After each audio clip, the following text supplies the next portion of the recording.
Dr. Snyman het laat weet hy is siek, hy kan nie vanaand werk nie. Ek is op roep vir evac, so kan een van julle dalk sy skof oorvat. Jammer, ek kan nie. Ek assisteer vir Dr. Vos môreoggend met 'n awake craniotomy. Ek moet voorberei. Ek het nie geweet dit al besluit nie. Wanneer het dit gebeur? Hy het nog nie, maar ek is seker hy sal my kies.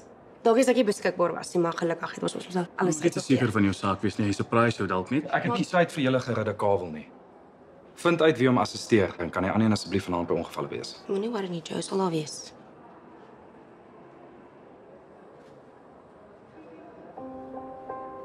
Wat is dit met julle twee? Is dit regtig nodig om so aan hom te karring? Sal jy hom dieselfde vrae gevra het, nadat hy na die Nicolette, stop. Dit was 'n retoriese vraag. Jammer. Hy is net so kort vir hom. Ja, die vermetelheid van die man. Sit sy kop op 'n blok by bestuur want hy's bekommerd oor jou. Hoe durf hy? Wie dink hy is hy?